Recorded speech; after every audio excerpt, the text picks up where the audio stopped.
So we're moving to the section of our course where we're going to calculate volume of concrete. Now today it might feel like this lesson doesn't line up with volume, but it does.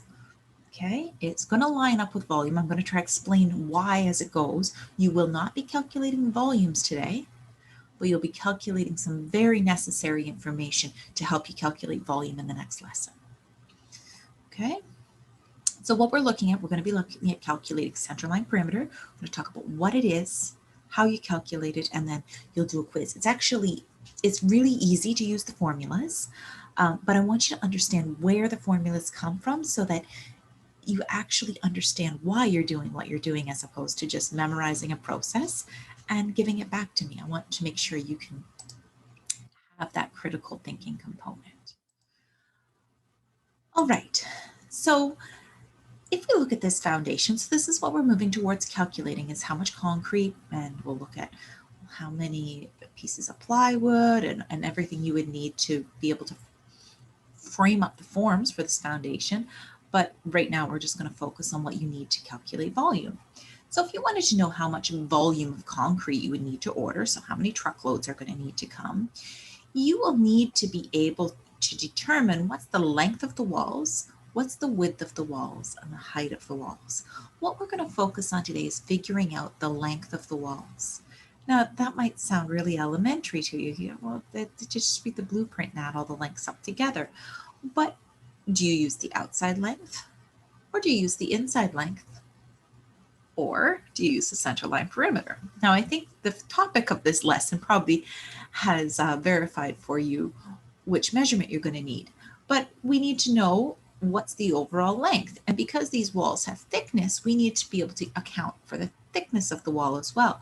If I calculate the volume I need, and I do it figuring out the outside width of length of the wall times the width of the wall times the height of the wall, what I'll run into is if I use that outside perimeter the whole way around, I'm actually going to have too much concrete because on these corners, we have overlap, and the more corners you have, the more places you have where you're going to have extra concrete. If I just use the inside measurement, that's not going to work very well for us either, because when we get to the corner, we would have a void here. So we're going to maybe be slightly short.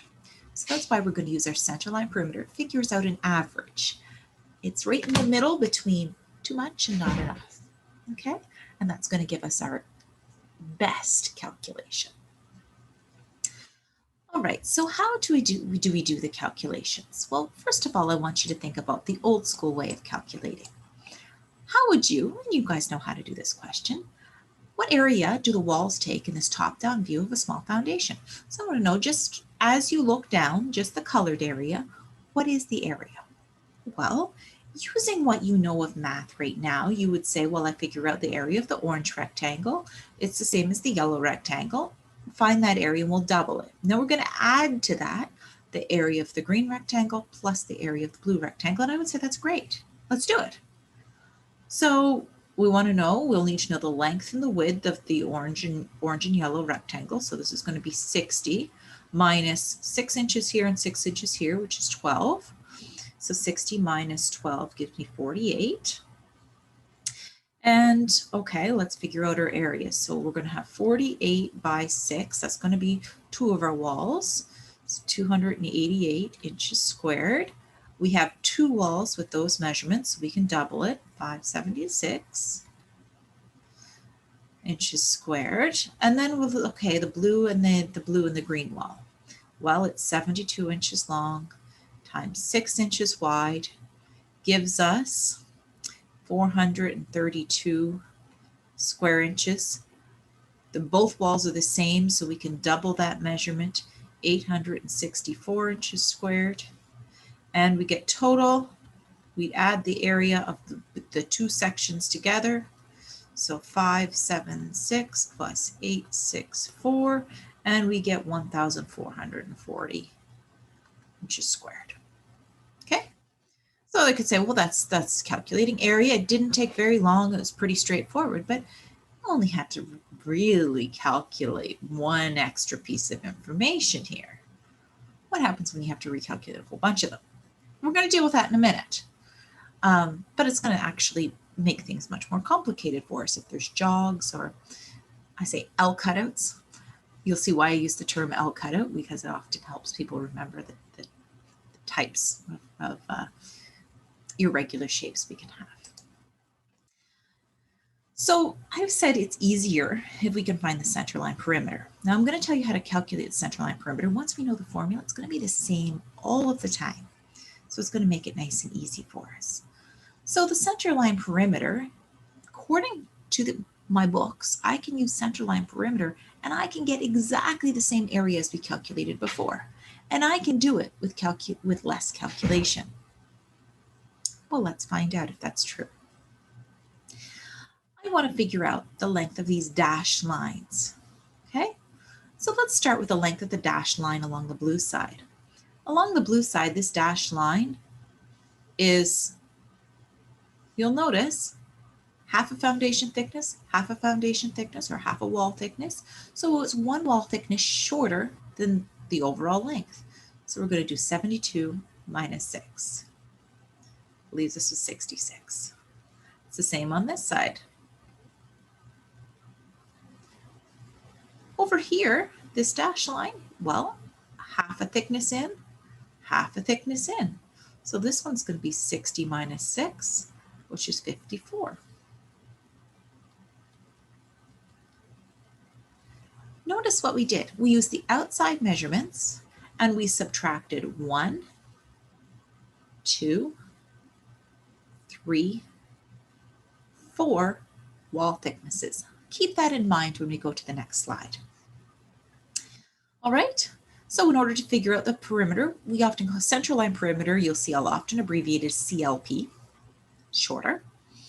So the centerline perimeter is going to be 2 times 66 plus 54, which is 240. And then area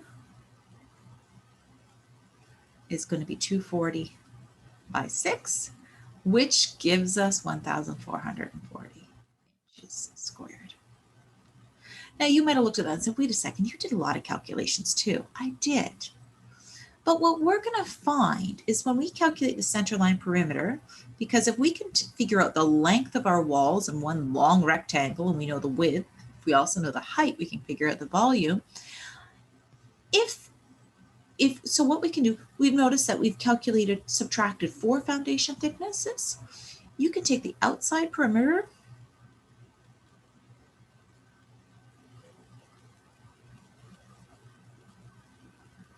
minus 4 wall thicknesses.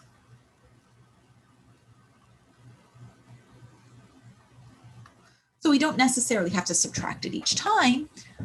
For every rectangular shape, that's what we're going to get. The outside perimeter, I left an R off, minus 4 wall thicknesses will give us our centerline perimeter. I'm going to give you the formulas and we'll look through what the formulas give and how they work out. So for centerline perimeters without jogs, remind you of what jogs are. Without a jog means there's no J shape cutout. We're going to see what a jog looks like in a minute. See how this cut here makes an L shape? That's not a jog because it's not a J. Okay, I'm going to just see, I may minimize that so we have all the formulas. This here, this makes an L shape, this makes an L, this makes an L. Because they make L shapes, they're not jogs. So this falls under the without jogs. So the formulas, and this is actually one of your ILMs. I'll give you the ILM number, assuming it hasn't changed from last year. I don't have updated ILMs for this year, but there are 2 ILMs that I always ask Scott for you guys to get, because if you get stuck with this section, the ILMs work really well, and I actually take a lot of the graphics from them. So we just found, this is the one we just calculated. We said, okay, we've got a rectangle that's got thickness around the walls, and I want to know what's the perimeter if I could draw a line right in smack down the middle of the walls. And it's 2 times the length plus width. Well, that's what we did before, the outside perimeter minus 4 wall thicknesses. And these guys say, well, wait a second. They say if you have one of these L cutouts, you can make a rectangle out of it and you use exactly the same formula. Well, how can that be? So I took some time and I did a quick little animation. So let's say this is the shape we start with. Okay, we can actually, let's take the red wall and the purple wall. I don't know which one's going to move first, but we can slide them out to the edge in order to prove that we make oh dear, our animation doesn't work. Interesting. I had a great animation there. Anyway, we'll figure it out. So draw it out this way. If we could take this purple block and move it up, draw it in here. And if we took the red block and we moved it over to the outside edge, you'll see we would get this rectangle. So I'm just saying, if it was possible for us to rearrange the walls, we could rearrange the walls to get a rectangle, and the perimeter of that rectangle would be exactly the same as the measure as the perimeter of a rectangle, with an overall width of this side and a length of this side. Okay, so you take your longest sides, your longest length, your longest width, and then you subtract your 4 foundation thicknesses, because this can be made into your standard rectangle. Well, what about when we do have a jog? So a jog is going to be a U or a J shape. So this is a jog. It makes a U. We'll find out if the next animation works. Here we have a jog. This jog is a J. There's another one that's a J. This is not a jog. Why? It makes that L shape.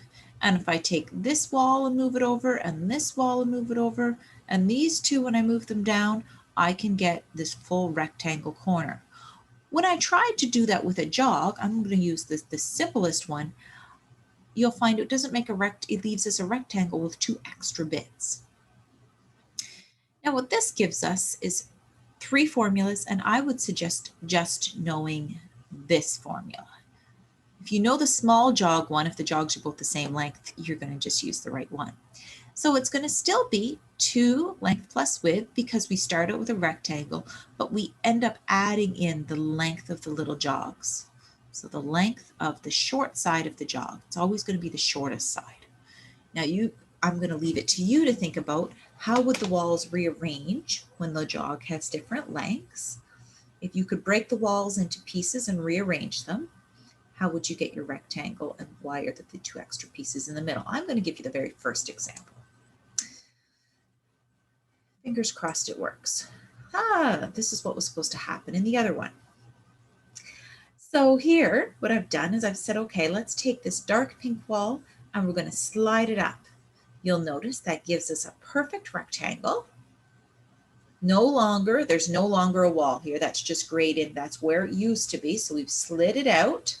But these 2 pieces can't fit into the outside rectangle. They're extras. So this is the plus 2 jogs.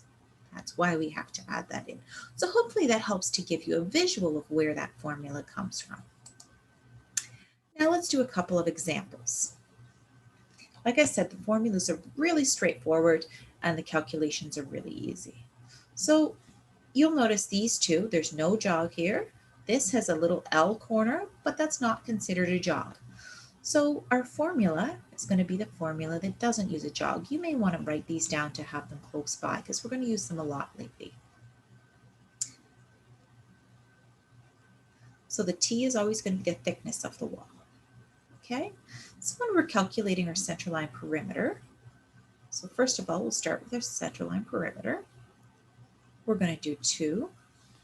And we're going to calculate them in meters. So first of all, let's change everything to meters. And that's just as quick as putting a decimal in. And I'm going to just do them in both examples. All right, my decimals are in. So we're going to have 10.375 plus 14.57 minus the wall thickness, that is equal to 0.25 meters. So minus 4 times 0.25 meters gives us a total length. I have these pre-calculated. plugging it in your calculator, and let me know if you get a different number. Every once in a while, I write something down wrong or slip in a calculator. If you find a discrepancy, pop me a note, let me know. I always love to hear.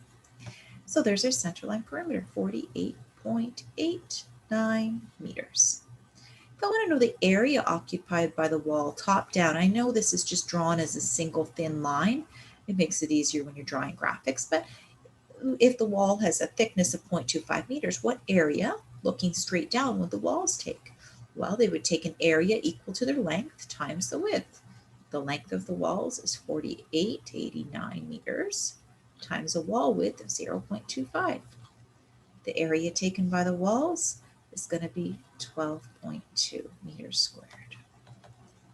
That's going to come in, and that's going to be really important for us as we calculate the amount of concrete needed for a floor.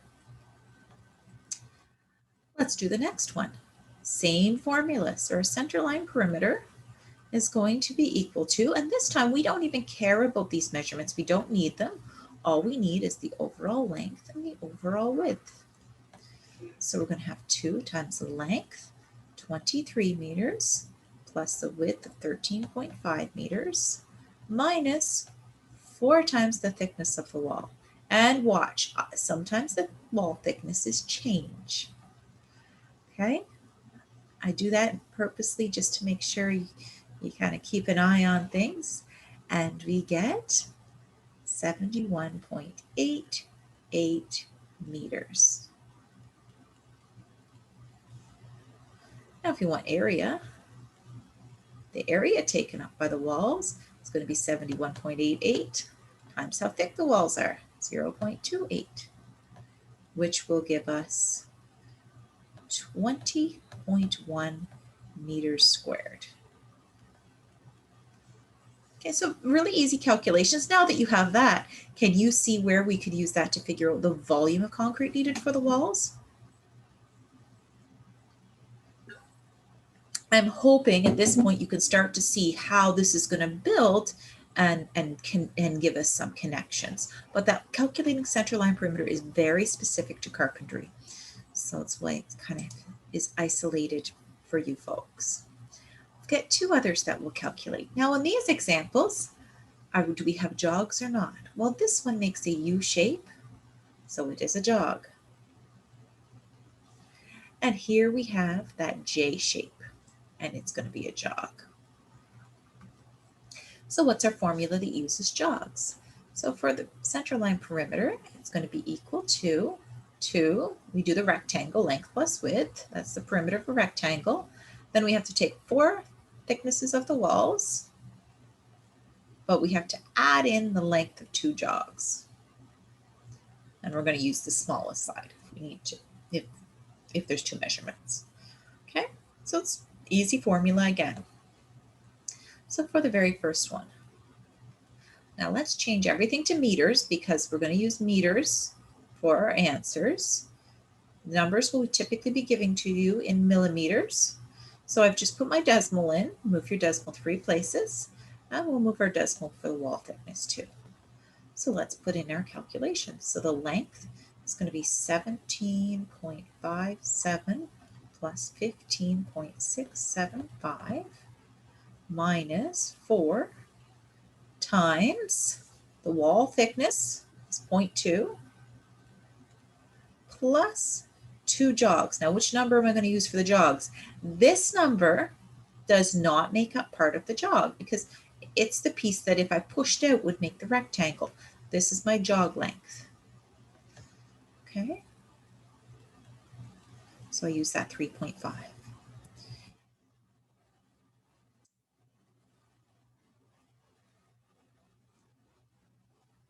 Checking where I put my numbers in just to make sure I don't copy something down wrong. Putting all of that into your calculator, your centerline perimeter should be 72.69.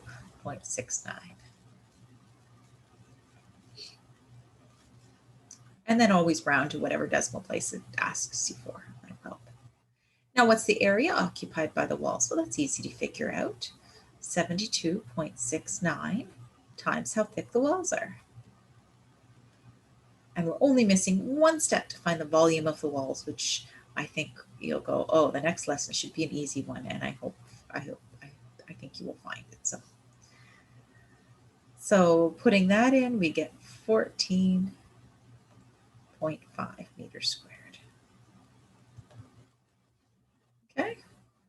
And then for the very last one, we're going to use the same formula because it has a jog. So we're going to start out with 2. The length of the building, 9.2 meters, plus a width of 7.2, minus 4 wall thicknesses, 0.25, plus, now we have to add in our jog. Now, which one do we use, the long one or the short one? We always use the short one, and that's because if I could break this apart, this little section of wall could slide over. I could move this one up, and that would give me my rectangle. If you don't believe me, take some wood or some straws and lay it out and see how it works. It works well. So you're always going to use the small jog. So we're going to add 2 small jogs, 1.8. Putting all of that in your calculator, you will get 35.4.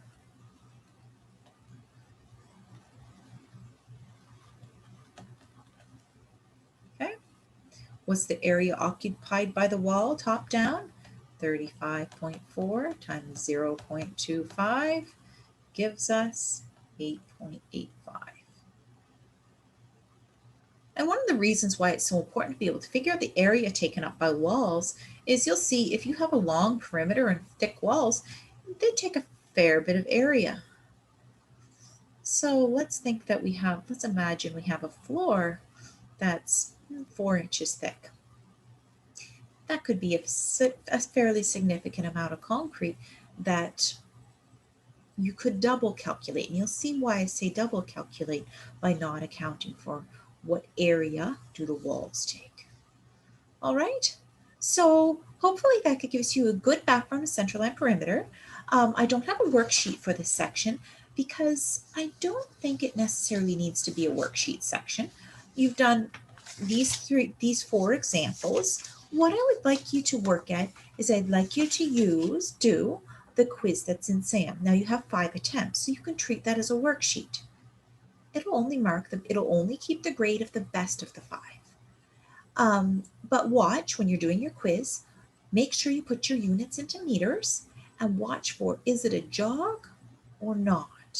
And that's the most important thing to watch for. So you're just going to be using the Centerline perimeter formula. I'm not going to get you to calculate any area in your quizzes this time, but in the next lesson, you'll deal with calculating some areas.